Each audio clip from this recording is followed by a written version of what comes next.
this is my owl's bag. It has everything in it that I need.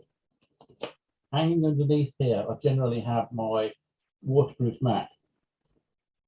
I made the bag slightly different to most bags. In my bag, if you can see, I have divisions. So I can find everything I need in there. I have somewhere for documents on one side. I even have nail clippers. I have the wallet, which I made.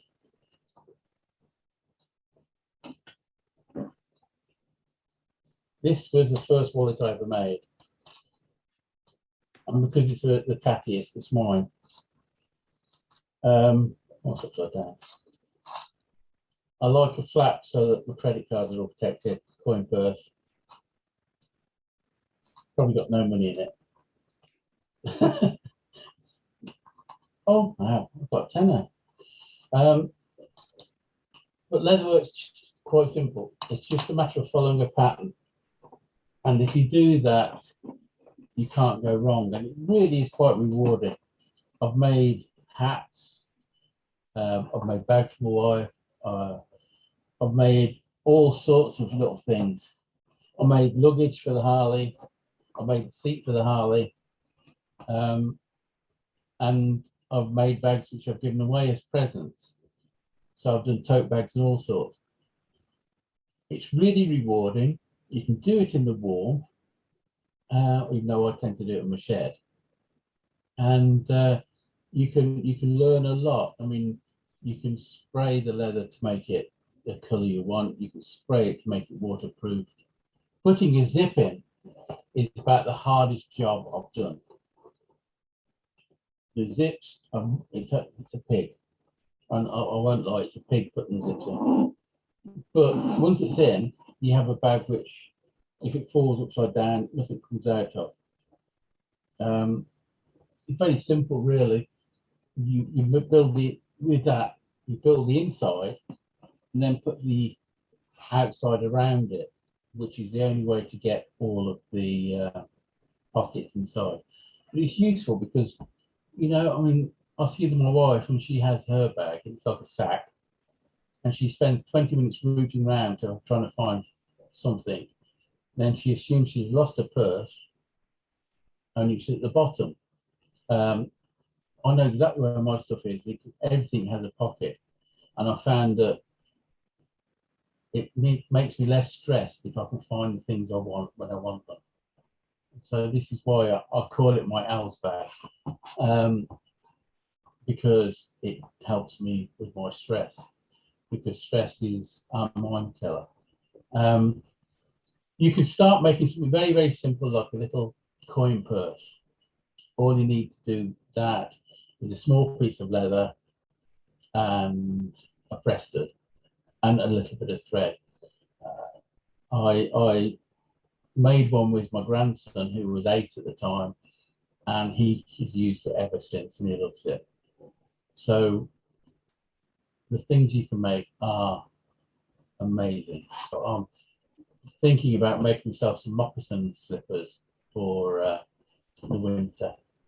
I've got to look at that a little bit more about how to line them. I started to do a little bit of leather work about 16 years ago.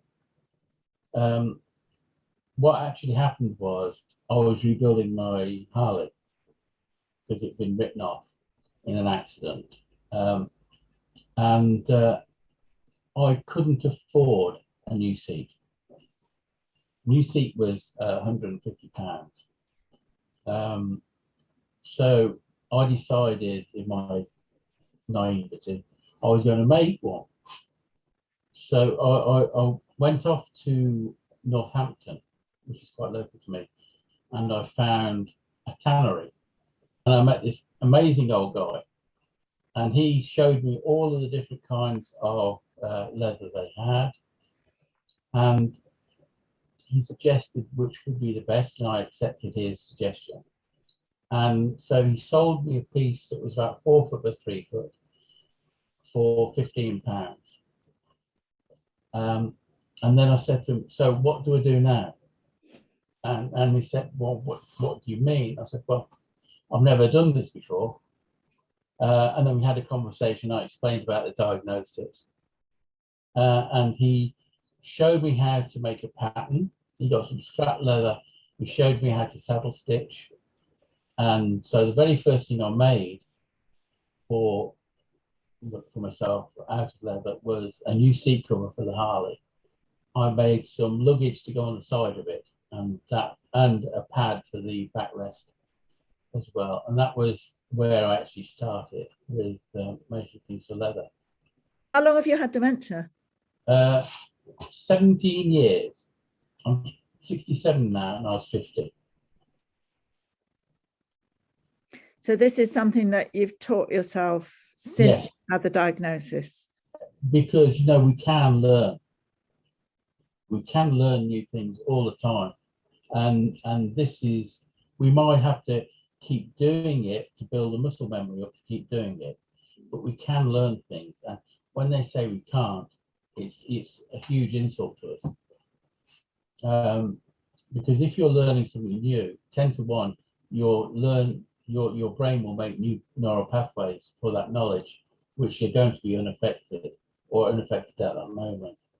And my experience is do new things all the time, because if you do new things all the time, it expands your brain. But we all need to keep expanding a brain, to use a brain all the time. And as you get older, it becomes more and more important, irrespective of whether you have dementia or not. And as you get more time on your hands, why waste it? We're only limited by our imagination. And while your imagination is working properly, why stop it? If you think you can do it, have a go. Look at YouTube. There are so many videos on how to do everything, and play them again, do them again. It's like this on my bag. That is called a magic braid. And it's not joined. That is just one piece of leather. And it has been cut and threaded through each other and twisted round until you get that. And it's quite nice. I tend to prefer practical things rather than decorative things. I like them to look nice, but I'd rather have them practical.